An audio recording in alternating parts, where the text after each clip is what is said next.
수련회를 앞두고 있다고 들었습니다. 수련회의 주제가 복음을 테이크아웃하라. 저는 이 주제를 처음 보고서 너무 탁월한 주제라고 생각했어요. 그래서 제가 벤치마킹을 했습니다. 오늘 설교 제목을 중심을 테이크아웃하라 라고 한번 제가 잡아봤어요. 여러분, 우리가 예수 믿는 청년으로 공통적으로 당면하는 문제가 있습니다. 우리가 예수 믿는 청년으로 살 때 우리 모두가 동일하게 겪는 문제가 있는데, 그 문제는 월화수목금토입니다. 오늘처럼 주일에 교회 와서 예배하는 교회에서의 나와 월화수목금토 삶의 자리에서의 나 사이에 온도차가 있다는 거예요. 예배하며 교회에서 사람들을 대하고 만나는 나와 학교에서 혹은 직장에서 가정에서의 내 모습 사이에 차이가 생긴 거예요. 이거는 예수 믿는 청년들이라면 누구나 한 번쯤은 겪는, 당면하는 문제입니다. 이 온도차를 좁히는 것이 매우 쉽지 않습니다. 이 싸움이 쉽지 않은 이유는 매주일 이곳에서 예배하면서 하나님 앞에서 결단한 우리 신앙의 중심이 삶의 자리로 잘 안 옮겨지기 때문이에요. 내 삶의 자리에서 나의 하나님을 향한 나의 마음의 중심이 잘 안 드러난다는 게 이 싸움이 어려운 이유입니다. 성경에서 말하는 중심은 마음이에요. 히브리어 원어로 봐도 그렇고 영어 성경인 NIV나 ESV 모두가 하트로 번역하고 있습니다. 그래서 중심을 잘 지키자라는 말은 지금처럼, 오늘처럼 예배의 자리에서 하나님의 임재를 경험하고 하나님 한 분 높이면서 가졌던 이 마음을 너의 삶의 자리로 들고 가라, 이 말입니다. 신앙의 중심을 잘 지키십시오. 여러분, 믿음의 중심을 잘 지킵시다. 이 말은 지금 예배하면서 함께 하나님을 높이면서 가진 이 신앙의 중심을 너의 학교에도 들고 가라, 너희 집에도 들고 가라, 너 혼자 있는 그 순간에도 들고 가라, 이 말이에요. 어떻게 하면 여러분, 우리가 이 마음의, 우리 신앙의 중심을 삶의 자리로 들고 가서 신앙의 힘을 발휘하게 할 수 있을까요? 이번 야베스 수련의 주제가 복음을 테이크아웃하라인데, 어떻게 하면 이 예배의 자리에서 하나님을 향한 나의 중심, 내가 가지고 있는 이 복음이 우리의 삶의 자리에서도 힘으로 발휘할 수 있을까요? 오늘 우리는 다윗의 고백을 통해서 한번 알아보려고 합니다. 다윗은요, 이 시편 150편 중에 절반 이상을 쓴 사람입니다. 그 중에서도 오늘 우리가 읽었던 시편 23편은 가장 유명한 다윗의 히트곡이지요. 여러분들도 한 번쯤은 다 들어보신 말씀이고, 성경에서 아는 말씀 있어? 라고 물어보면 많은 청년들이 이 구절을 이야기할 것입니다. 히트곡이라고 해서 여러분 노래냐 이렇게 생각하실 수 있는데, 제가 비유한 건데요, 요즘 제 아무리 명곡이라고 해도 시간을 이기지 못하고 시대를 이기지 못해요. 무슨 말이냐면 쉽게 사람들의 기억에서 잊혀진다는 거예요. 노래가 담고 있는 상황이 또 지금 나의 상황과 맞지 않으면 제 아무리 명곡이고 인기를 끈 노래라 하더라도 사람들은 부르지 않습니다. 잊어버려요.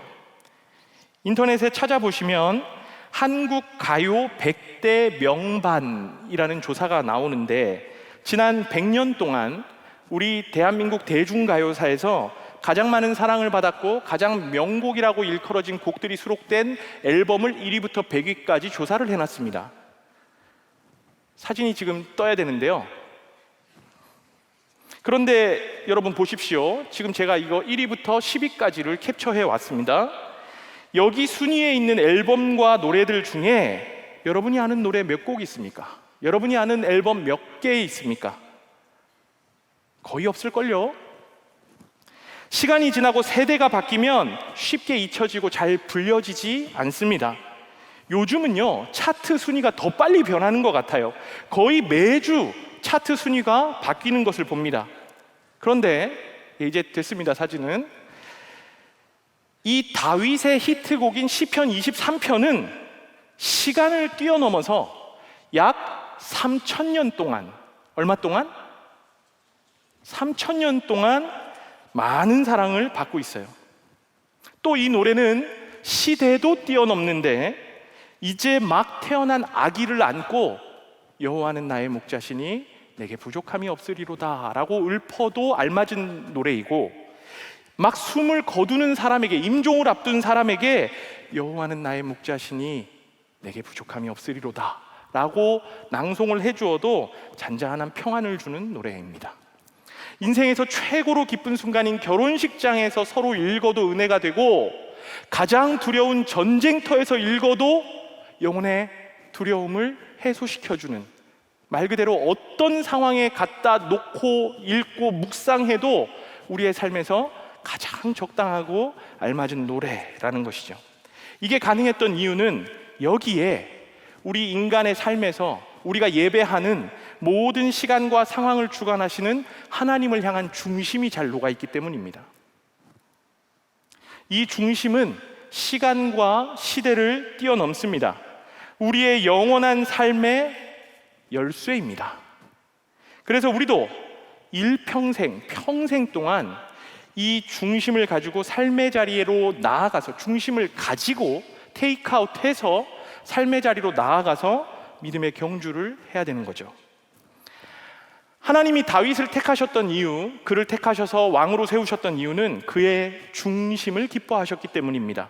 성경 사무엘상 16장 7절에 정확하게 나와 있는데요, 내가 보는 것은 사람과 같지 아니하니 사람은 외모를 보거니와 나 여호와는 중심을 보느니라 라고 말씀하셨어요. 그는 하나님 앞에서 중심이 달랐던 사람입니다. 사람들은 그를 골리앗을 이긴 용사로 기억하고 이스라엘의 왕으로 기억하지만, 하나님은 이방인인 골리앗 앞에서 하나님 이름이 더럽혀지는 것을 견딜 수 없어 하던 다윗을 먼저 봐주셨어요. 사람들은 그가 왕이 되고 나서 부국 강병을 이루었던 그의 업적을 바라보지만, 하나님은 누구도 그를 주목하지 않았을 때 양을 치면서 하나님을 높였던 다윗을 먼저 봐주셨습니다.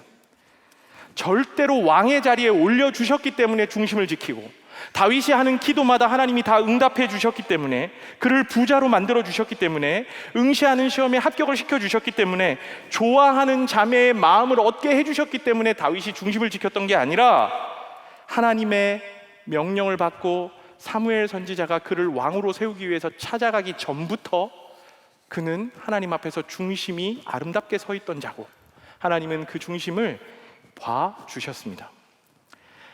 히트곡 순위가 빠르게 변하듯이 사람들의 마음의 중심도 자주 바뀌어요. 그리고 매우 자주 흔들립니다. 그런 시대에 우리 아베스가 이 다윗의 중심, 하나님을 향한 그의 마음을 배우기를 소망합니다. 다윗이 가졌던 중심을 우리가 한번 배워보기 위해서요, 저는 오늘 시편 23편을 가지고 4가지 키워드로 다윗의 중심을 설명해 볼까 합니다. 다윗이 가졌던 하나님을 향한 마음의 중심, 첫 번째 키워드는 목자입니다. 시편 23편 1절에서 다윗은 여호와는 나의 목자시니 내게 부족함이 없으리로다 라고 고백하면서 하나님을 목자로 부르고 있습니다. 여러분, 목자가 뭐 하는 사람입니까? 양이나 소를 치는 사람을 목자라고 해요. 하나님을 나의 목자라고 표현하면서 자신을 하나님의 양으로 다윗이 지금 표현하고 있어요. 사실 이 다윗이 살던 고대 근동 그 시대에 어떤 사람을 향해서 양이라고 말하는 것은 과장을 조금 보태서 욕하는 거하고 똑같았습니다. 우리는 양이라고 하면 하얗고 이 부드러운 털을 가진 귀여운 동물을 떠올리지만, 실제 양은 단순하고 똑똑한 이미지가 아니에요. 그리고 털에 온갖 분뇨가 들러붙은 지저분하고 냄새나는 모습을 하고 있습니다. 이런 모습이죠. 힘도 약해서 맹수들에게 당하기 일쑤였고, 온순한 것 같아도 서로 자기들끼리 얼마나 잘 싸우는지 모릅니다. 양치는 개나 목자가 몰아주지 않으면 길을 잃기 쉬웠고, 자기 스스로 목초지를 찾기 어려웠기 때문에 항상 늘 목자가 눈을 떼지 않고 이끌어야 하는 동물이 양이었어요. 이런 양의 습성을 어린 시절부터 양을 쳤던 다윗이 모르지 않았을 겁니다. 그럼에도 하나님은 목자시고 저는 양입니다 라고 표현한 것은, 주님, 저는 연약해서 스스로 지킬 수도 없고 바보 같아서 길도 잘 잃어버리고 늘 더럽고 냄새나는 존재로 주님의 인도 없이는 저는 살 수 없는 무능력한 존재입니다 라는 고백과 똑같은 고백입니다. 또 하나, 다윗이 하나님 나의 목자 되신다는 개념에서 주어지는, 이 고백에서 주어지는 중요한 변화가 있는데, 부족함이 없는 삶이 된다는 거예요. 여호와는 나의 목자시니 내게 부족함이 없으리로다. 하나님께서 나의 모든 것을 완벽하게 채우시는 목자라고 말하는 건데, 세상에서 많은 사람들이 목자 없이 죽음을 맞이해요. 삶을 마무리합니다. 그들은 모두 마지막에 가서 내 인생에 진짜 목자가 필요했구나, 더 구체적으로는 내 삶에 하나님이 계셔야 했구나를 마지막에 가서 절실하게 깨닫습니다. 그러나 그때 깨달으면 너무 늦은 거죠. 양은 스스로 길을 찾을 수 없기 때문에 우리를 이끌어줄 완벽한 목자가 필요한 거예요. 우리가 흔히 시편 23편이라고 하면 푸른 초장을 떠올리고 쉴만한 물가를 생각하기 쉬운데요, 여기 시편 23편의 배경은 푸른 초장보다 광야와 골짜기의 비중이 훨씬 더 큰 시입니다. 실제로 다윗이 살았던 이스라엘 지역이 그랬어요. 대부분 광야와 산으로 구성된 지형이었습니다. 그래서 아브라함도 이삭도 야곱도 다 광야에서 양을 쳤습니다. 모세도 미디안 광야에서 40년간 양을 치다가 하나님의 부르심을 받았죠. 그런 곳에서 양들의 먹이를 찾으려면 지금 보시는 사진에서와 같이 골짜기 비탈길을 지나가야 돼요. 산을 올라가고 협곡을 둘러가야 합니다. 거기는 언제든지 맹수가 노리고 있는 자리예요. 목자 없이 살 수 없고 다닐 수 없는 광야와 골짜기 상황이 이 시편 23편의 배경입니다. 딱 우리 인생과 같죠. 목자 없이는 매우 위험하고 우리의 진정한 꼴을 찾을 수 없는 그런 환경이 시편 23편입니다. 물론 여러분, 스위스 같은 대자연의 풍요가 있는 땅에서 자라는 양들도 있을 것 같아요. 풍부한 풀이나 언제나 흐르는 물이 있는 곳, 거기에는 사나운 맹수도 없고 골짜기나 산을 비탈길을 올라갈 일도 없습니다. 그러나 그곳에서 자라는 양들에게는 목자가 필요 없어요. 있다 해도 직업으로 낮에 출근하고 밤에 퇴근하는 가짜 목자들이 대부분입니다. 하나님은 직업으로서 출퇴근하는 목자가 아니십니다. 가짜 목자는 양이 어느 정도 살이 찌면 잡아먹거나 털을 얻기 위한 목적으로 양을 잡지만, 하나님은 완벽한 목자가 되셔서 우리의 존재를 평안으로 이끌어 주십니다. 그래서 다윗이 2절에서 이렇게 고백하죠. 그가 나를 푸른 풀밭에 누이시며 쉴만한 물가로 인도하시는도다. 여러분에게는 이 하루를, 이번 한 주를, 이번 한 달을, 평생을 이끌어줄, 한결같이 이끌어줄 목자가 있습니까? 인생의 목초지와 물가로 안내해줄 완벽한 안내자가 여러분의 삶에도 있습니까? 혹 여기서 우리의 생각과 다윗의 고백에 조금 갭이 있을 수도 있다고 생각합니다.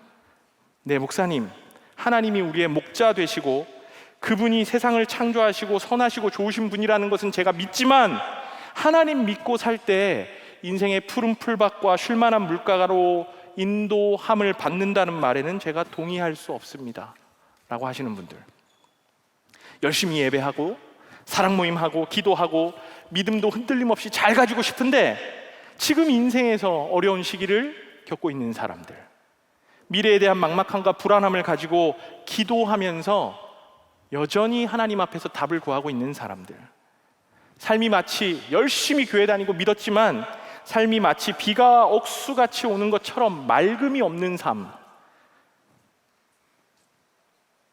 그런 사람들도 우리 중에 있을 것 같습니다. 그런데 다윗은 푸른 풀밭이고 물가에서 쉬는 인생, 평안을 누리는 인생이 된다고 말하고 있어요. 어떻게 그게 가능했을까요? 어떻게 다윗이 이런 고백이 가능했을까요? 이 질문에 답을 해보면 여러분 알 수 있습니다. 지금 여러분에게 필요한 것은 초장입니까? 아니면 물입니까? 아니요. 우리의 삶에 진짜 필요한 것은 목자입니다. 다윗은 내가 푸른 초장에 있으니 부족함이 없습니다 하지 않았습니다. 내가 물가에 있으니까 이제 만족합니다 하지 않았습니다. 다윗은 여호와는 나의 목자시니 내게 부족함이 없습니다 라고 했습니다. 사실 다윗의 삶도 결코 완벽한 삶이 아니었습니다. 늘 푸른 초장과 쉴만한 물가에서 안식을 누리는 삶이 아니었어요. 그가 10대 때 왕의 자리로 기름 부음 받았음에도 30살의 왕이 될 때까지 그는 늘 도망 다녀야 했고, 왕이 되고 나서도 순간의 욕구로 범한 이 죄 때문에 처절한 시간을 보내야 했습니다. 아들의 배신으로 도망 다녀야 했으며 급기야 미친 척하면서 타국의 왕에게 목숨을 구걸하기도 했습니다. 심한 조롱과 냉대를 감수하면서 힘들었던 적도 있었죠. 다윗의 인생이 늘 잘 풀리고 승승장구하고 성공 가도를 달렸기 때문에 그가 이런 고백이 가능했다가 아니라, 그 역시 우리 모두가 인생에서 경험했던 힘들고 어려웠던 그 대부분의 경험들을 마치 종합 선물 세트처럼 경험한 인생이었다. 그럼에도 다윗은 자신의 삶을 반추하면서 하나님, 주님이 나의 목자라는 사실만으로 제가 충분합니다. 주님, 나를 푸른 풀밭에 누이시며 쉴만한 물가로 인도하시는 나의 하나님이십니다 라고 고백을 한다는 것이 중요한 거죠. 다시 한번 바꿔서 이야기해 볼게요. 하나님, 지금 내가 골리앗 앞에 대치하고 있지만 여호와 나의 목자 되시니 두렵지 않습니다. 하나님, 제가 언제 왕이 될지 전혀 알지 못하고 여전히 낮은 자리에 있지만 하나님 한 분 계심으로 만족하고 충분합니다. 하나님, 내가 죄 가운데 신음할 때에도 아들이 나를 배신하여서 나의 목숨을 노리고 있는 이 참담한 순간에도 하나님 나의 목자 되시니 내 영혼은 안전합니다. 사랑하는 여러분, 세상에 들고 나가야 할 우리의 중심이 다른 게 아닙니다. 여호와는 나의 목자시니 그거면 충분합니다. 주님 한 분만으로 제게 부족함이 없습니다 라고 고백할 수 있는 목자라는 키워드를 여러분의 중심에 새기시고, 이 목자의 개념을 삶의 자리로 가지고 가서 목자 되신 하나님께 의뢰하는 거죠. 가끔 세상도 목자가 되어서 우리에게 평안을 제안합니다. 혼란스럽게 만들어요. 아마 세상 시편 23편이 있다면 이렇게 할 것 같습니다. 폭등하는 코인은 나의 목자시니 그거면 부족하지 않을 것 같습니다. 로또 1등 당첨은 나의 목자시니 그 정도면 좋습니다. 강남 아파트는 나의 목자시니, 유명한 셀럽 되는 것이 나의 목자시니 그 정도면 내게 부족함이 없을 것 같습니다. 그렇지만 여러분, 세상이 제시하는 평안은 완벽하지 않습니다. 한시적인 평안입니다. 신기루 같아서 실존하지 않는 평안이에요. 그런 기분만 잠시 느끼게 할 뿐 영원하지 못합니다. 결국 그 세상이 제시하는 평안은, 그 평안을 내 삶에서 지키기 위해서 하나님 외에 다른 것들을 지키기 위해서 더 불안해져야 되고 더 두려워져야 되고 늘 목마름에 처해야 되는 가짜 평안입니다. 다윗이 가졌던 신앙의 중심, 두 번째 키워드는 새 소망입니다. 3절을 우리 같이 한번 읽어봅시다. 3절, 시편 23편 3절 같이 한번 읽어볼게요. 시작. 내 영혼을 소생시키시고 자기 이름을 위하여 의의 길로 인도하시는도다. 하나님은 저와 여러분을 소생시키시는 분이십니다.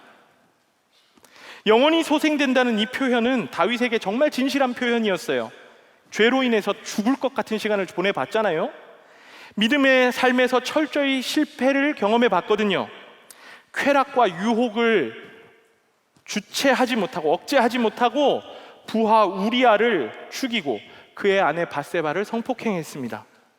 그 정도로 심각한 죄를 지었음에도 불구하고 1년 넘게 모른 척하고 살았습니다. 그러나 하나님께서 나단 선지자를 보내셔서 그의 죄를 세세하게 보게 하셨고 자신이 저지른 죄의 대가를 상세하게 물으셨습니다. 이 시간이 다윗에게는 마치 영혼이 죽은 것 같은 시간이었을 겁니다. 이때 다윗의 기도를 기록한 시편 51편 11절만 봐도 잘 알 수 있습니다. 다윗이 이렇게 고백하거든요. 나를 주 앞에서 쫓아내지 마시며 주의 성령을 내게서 거두지 마소서. 하나님과 그토록 친밀했던 다윗이 왜 쫓겨날 걱정을 하고 있습니까? 하나님과 그토록 가까웠던 다윗이 왜 쫓겨날 걱정을 해야 합니까? 죄가 우리를 하나님으로부터 분리시키기 때문입니다. 우리가 짓는 죄의 부정함은 하나님의 정결함과 섞일 수 없습니다. 그렇게 죄를 지으면 하나님과 나 사이에 거리가 생겨요. 예배에 은혜도 없고 죄책으로 늘 힘들고 마치 단절되고 쫓겨난 것 같은 상황과 기분이 들더라는 말이에요. 그러나 다윗이 고백한 것처럼 하나님은 그런 우리의 영혼을 소생시키시는 분이십니다. 우리를 소생시키시기 위해서 그분은 아들을 보내주셨어요. 하나님의 아들 예수님께서 우리의 죄값을 십자가에서 대신 죽으심으로 모두 갚으셨습니다. 우리 대신 단절을 경험하셨고 우리 대신 쫓겨남을 예수님이 경험하신 거예요. 그렇게 예수님의 이름에 의지하여 참된 회개로 나오는 자를 다시 하나님은 소생시켜 주세요. 그렇게 하나님은 망가지고 힘들어진 우리를 다시 시작하게 하시는 분이십니다. 우리로 회복하게 하시고 새롭게 하시는 분이세요. 여러분 중에서도 다시 시작이 필요한 분이 계시는가요? 좋아하는 사람과 이별하고 아직까지 마음이 다 잡히지 않는 사람, 사랑하는 가족을 잃고 상처가 크게 남은 사람, 성적이 노력했던 것보다 생각했던 것보다 좋지 않아서 내가 원하던 상황들이 닫혀버린 사람, 갑작스러운 병으로 불안해진 사람, 부모님의 이혼으로, 아버지의 사업 실패로, 다양한 트라우마에서 다시 시작이 필요하신 분 여러분들 중에 안 계십니까? 하나님은 우리의 영혼을 소생시키시는 분이십니다. 결코 외면치 않으시고 누구든지 그리스도 안에 있으면 새로운 피조물이라 이전 것은 지나갔으니 보라 새 것이 되었도다 하시는 분이 하나님이십니다. 여기서 한 가지만 더, 교회에 그런 사람들 있죠. 아니 어떻게 교회에 저런 사람들이 있지? 아니 그 사람 때문에 진짜 힘들어요 하는 사람들 있죠. 우리를 새롭게 하시고 나의 영혼을 소생시키시는 하나님이시라면 그런 사람들도 새롭게 하시는 하나님이세요. 공동체 안에 여전히 서로를 넘어지게 하는 모습들, 부족하고 보면 믿고 손절하고 싶은 모습들, 우리도 누군가에게 그런 존재일 수도 있고 또 그렇게 힘든 누군가가 이 안에 있을 수도 있습니다. 그러나 기억하십시오. 하나님은 내 영혼뿐만 아니라 그들의 영혼도 소생시키시고 최악의 재료인 우리를 교회로 모으셔서 최상의 걸작품으로 만들어 내실 것입니다. 하나님의 원하심은 다윗이 실패 속에 머무는 게 아니었거든요. 하나님의 원하심은 우리가 절망 속에 죄책 속에 낙심하며 사는 게 아니거든요. 하나님의 이름을 위하여, 자기 이름을 위하여 의의 길로 그 영광의 이름에 걸맞게 걷게 하시는 것이 그분의 계획이고 그분의 열심입니다. 그래서 우리가 넘어지려 할 때마다 하나님이 일으켜 세우시고 흔들릴 때마다 붙드시고 무너지려 할 때마다 손잡아 주셔서 소생시키시는 거예요. 아니 넘어졌어도 죽었어도 다시 거듭남과 부활의 인생을 살게 하시는 분이 우리 하나님의 성실하심이고 신실하심입니다. 인간이니까 한계가 있습니다. 목사님, 저는 승리하고 싶지만 아직 연약함이 많습니다. 마음은 원이로되 육신이 연약하여 오늘도 실패하였습니다. 더 이상 이런 신앙의 굴복주의에 빠져서는 안 됩니다. 성경은 다른 이야기를 하거든요. 요한일서 5장 4절 우리 같이 한번 읽어봅시다. 요한일서 5장 4절 시작. 무릇 하나님께로부터 난 자마다 세상을 이기느니라. 세상을 이기는 승리는 이것이니 우리의 믿음이니라. 예수님의 승리가 내 승리가 되고 예수님의 성적표가 내 성적표가 되어서 아무것도 할 수 없었던 양 같은 우리가 감히 승리를 말할 수 있게 되고 승리를 기대할 수 있게 된 거예요. 하나님께서 우리에게 새 소망을 주신 거죠. 다윗이 가졌던 신앙의 중심 세 번째 키워드는 함께 하심입니다. 4절도 뭐 매우 유명한 구절인데요. 4절도 우리가 같이 한번 읽어볼까요? 4절 한번 읽어보겠습니다. 시작. 내가 사망의 음침한 골짜기로 다닐지라도 해를 두려워하지 않을 것은 주께서 나와 함께 하심이라. 주의 지팡이와 막대기가 나를 안위하시나이다. 사랑하는 여러분, 사망의 음침한 골짜기에서도 우리는 결코 혼자가 아닙니다. 사망의 음침한 골짜기에서도 우리는 결코 혼자가 아닙니다. 아멘 해줄 사람. 사람들에게 어떤 인생이 복받은 인생입니까? 어떤 인생이 복 있는 인생이에요? 라고 묻는다면 무병장수, 부귀영화를 이야기할 것입니다. 큰 병 없이 오래 살면서 부를 누리고 귀한 대접 받으면서 사는 삶, 여기에 자손을 많이 낳는 자손중다까지 포함하는 것이 이제 유교에서 말하는 복된 삶입니다. 최고의 복을 누렸다고 평가할 거예요. 부귀영화, 무병장수, 자손중다까지. 반복해서 말씀드리지만 다윗은 결코 그런 인생이 아니었습니다. 그가 하나님을 붙들고 중심을 지켰지만 그는 최신 무기로 무장한 골리앗 앞에 물매 하나 들고 서야 됐고, 쫓기고 도망했던 그의 인생은 사망의 음침한 골짜기가 많았습니다. 이런 위기와 두려움은요, 결코 복된 인생과 매칭되지 않는 인생이에요. 그럼에도 그의 인생이 복되다 말하는 것은 그거 다 겪고 말년에 돌아보니까 미화돼가지고 그래도 내 인생 괜찮았어 하는 게 아니라, 그가 실로 사망의 음침한 골짜기에 처하면서 두려워하고 많이도 힘들었지만 그랬기 때문에 거기서 함께 하시는 하나님을 더 생생하게 경험할 수 있었습니다. 가장 죽음의 위기 앞에 벼랑 끝에 서봤기 때문에 끝까지 지키시고 붙드시는 하나님을 더욱 선명하게 체험할 수 있었던 거예요.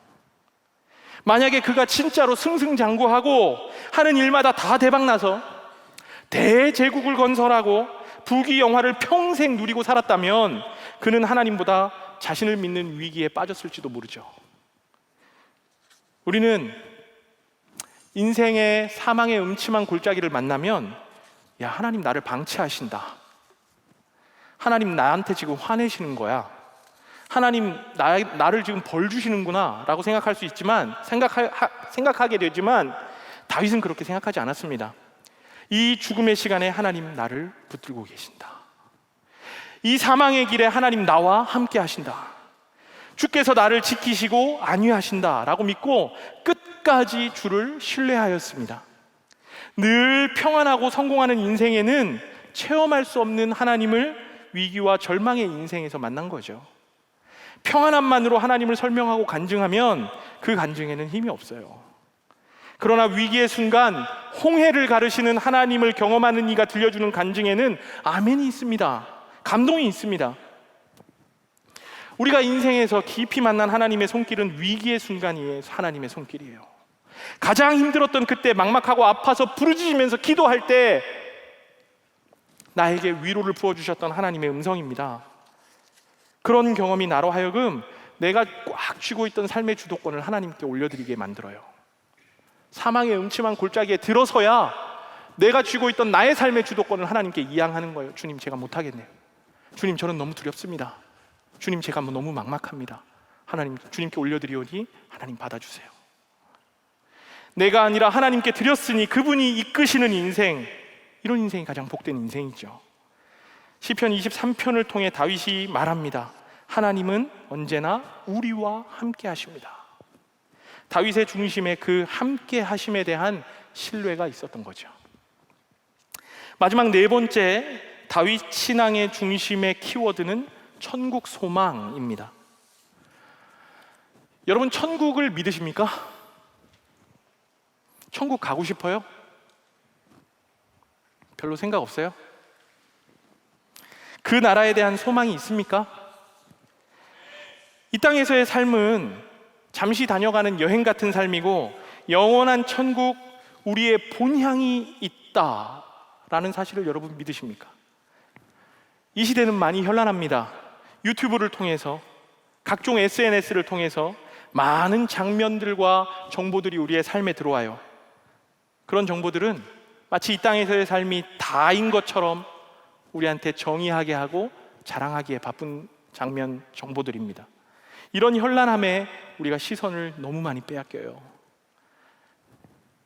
이 땅의 삶이 전부인 것처럼, 유튜브나 SNS에서 보이는 그런 삶이 마치 전부인 것처럼, 그것만이 우리의 삶의 자랑의 요소인 것처럼 우리의 시선을 매우 자주 빼앗깁니다. 여러분, 일주일에 유튜브 시청이나 인스타그램 앱 사용 시간이 얼마나 되십니까? 10시간 이상 되신다면 그거 심각한 거예요. 다윗은 이 땅에 살면서도 늘 하늘 아버지의 집, 천국을 사모했습니다. 5, 6절, 오늘 마지막 시편 23편 5, 6절에 그의 고백을 한번 들어볼까요? 5, 6절 제가 읽어보겠습니다. 주께서 내 원수의 목전에서 내게 상을 차려주시고 기름을 내 머리에 부으셨으니 내 잔이 넘치나이다. 내 평생의 선하심과 인자하심이 반드시 나를 따르리니 내가 여호와의 집에 영원히 살리로다. 다윗은 이 땅에서도 모두 누리면서 산 사람이었지만 본향인 아버지의 집을 더 사모하고 언제나 천국 소망을 가지고 살았던 사람입니다. 여러분이 그리는 천국은 어떤 모습입니까? 여러분, 아까 천국을 믿으신다고, 그 나라 가고 싶다고 하셨는데 여러분이 생각하는 천국은 어떤 모습인가요? 저마다 다를 것 같습니다. 디즈니랜드 궁전 같은 상상을 하는 사람도 있을 것이고, 어떤 왕궁이나 무릉도원 같은 상상을 하는 사람도 혹시 있을지 모르겠습니다. 다윗이 그리는 천국이 5절에 나와요. 5절에 주께서 내 원수의 목전에서 내게 상을 차려주시고 내 기름을 내 머리에 부으셨으니 내 잔이 넘치나이다. 그가 그리는 천국의 모습은 큰 상이 차려져 있어요. 각종 산의 진미가 있는, 상다리가 부러질 것 같은 상이 차려져 있습니다. 하나님께서 다윗을 위해서 준비해 주셨어요. 그리고 귀한 사람에게 부어주는 향기로운 기름을 준비하셔서 다윗의 머리에 부어주시는 모습, 마치 이 땅에서의 믿음의 경주를 신실하게 마친 다윗을 주인공으로 한 천국 잔치가 벌어지는 것 같은 풍경이 다윗이 그리는 천국의 모습입니다. 그런데 더 귀한 고백이 6절에 나옵니다. 내 평생의 선하심과 인자하심이 반드시 나를 따르리니 내가 여호와의 집에 영원히 살리로다. 아직 다윗은 땅 위에 살고 있거든요. 이거 지금 다윗이 죽어서 한 고백이 아니잖아요. 이 땅에 살고 있습니다. 그럼에도 그가 고백하기를 내 평생에 하나님의 선하심과 인자하심이 나를 이끌어 주셔서 내가 지금 비록 아직 이 땅에 살지만 영원한 하나님 아버지의 집에 사는 것과 같습니다. 다윗이 하나님의 선하심과 인자하심 속에 영원한 아버지의 집을 사모하면서 이 땅을 살면서도 천국을 사는 삶을 고백하고 있는 것입니다. 실제로 그는 시편 84편에서 이렇게 고백하죠. 주의 궁정에서 한 날이 다른 곳에서의 첫날보다 낫습니다. 주님의 궁전에서 하루를 사는 것이 한강뷰 펜트하우스에서 첫날 사는 것보다 더 좋습니다. 그는 이스라엘 왕으로서 큰 왕궁이나 한강뷰 펜트하우스를 살 수 있는 자였습니다. 그런 영광을 누릴 수 있는 자였는데, 그럼에도 그는 하늘아버지 집을 사모하면서 이 땅 어디든 상관없으니까 내가 있는 그곳에서 천국 누리기를 소망합니다 라고 고백을 한 거죠. 하나님은 이런 다윗을 두고 내 마음에 맞는 사람이라고 표현을 해주셨어요. 사도행전 13장에 보면 내가 이새의 아들 다윗을 만나니 내 마음에 맞는 사람이라 내 뜻을 다 이루리라 라고 고백을 하셨어요. 사랑하는 여러분, 다윗이 우리와 비교해서 엄청나게 뛰어났던 사람이 아닙니다. 그도 우리와 똑같은 연약함을 가진 자였어요. 여러분처럼 남들의 평가가 되게 두렵고, 어떤 날은 잠도 막 못 자고요, 마음이 무겁고 힘들었을 수도 있을 것 같아요. 또 어떤 상황을 앞두고 두려워하면서 벌벌 떨었던 사람이고, 앞날의 막막함을 가지고 하나님께 엎드렸던 사람입니다. 그도 똑같이 우리와 같이 연약함을 가진 자였습니다. 그럼에도 하나님이 다윗을 인정해 주신 것은 하나님의 넓은 품어주심이고 하나님의 사랑이었죠. 다윗이 했다면 우리도 됩니다. 우리도 동일하게 다윗처럼 복음의 삶을 살 수 있어요. 신앙의 중심을 내 삶의 자리로 테이크아웃해서 믿음으로 살 수 있다는 말입니다. 이 히트곡을 기억해 주십시오. 시편 23편을 기억해 주십시오. 역사상 최고의 히트곡을 듣고 삶이 변화된 사람들이 너무나도 많이 있습니다. 여러분의 인생의 가장 기쁜 순간에도, 또 가장 힘든 순간에도, 10년 후에도 30년 후에도 똑같이 한결같은 그리스도인으로 사는 비결이 바로 여기에 담겨 있습니다. 첫 번째, 하나님이 저와 여러분의 목자이십니다. 두 번째, 그분은 우리의 삶을 다시 일으켜 세우시는 새 소망, 소생의 힘을 주시는 분이십니다. 세 번째, 항상 여러분과 함께 계시면서 그분의 존재가 모든 것을 충만케 하시고 이기게 하실 것입니다. 마지막 네 번째, 힘들지만 이 땅에서 치열한 신앙의 경주를 한 사람에게 결국 영원한 생명과 상급을 천국 잔치 속에서 부여해 주실 것입니다. 오늘 이 말씀을 삶의 자리로 테이크아웃 하십시오. 교회에서만 찬양할 때만 그리스도인이 아니라 교회 밖에서도 개인의 삶의 자리에서도 복음으로 살아보는 겁니다. 마음대로 사는 사람이 아니라 말씀대로 살아보는 거죠. 여러분, 이 수련회를 앞두고 그 기도하세요. 하나님, 저에게 이 수련회를 통해서, 우리 수련회를 통해서 하나님 한 말씀 주시고, 하나님 저에게 한 말씀 주시고, 복음을 저의 삶의 자리에서 살아낼 수 있는 귀한 열매가 이번 수련회를 통해 이루어지게 해 주시옵소서. 그렇게 기도했어요. 우리의 수련회가 그저 매년 열리고 매번 열리는 수련회가 아니라 여러분에게 특별한 수련회가 되기를 원합니다. 여러분의 삶이 그저 이 20대 인생의 시기를 흘려보내는 낭비하는 삶이 아니라 이 삶을 통하여 하나님 영광 받으시고 하나님 기뻐하시는 귀한 삶의 열매가 되기를 소망합니다.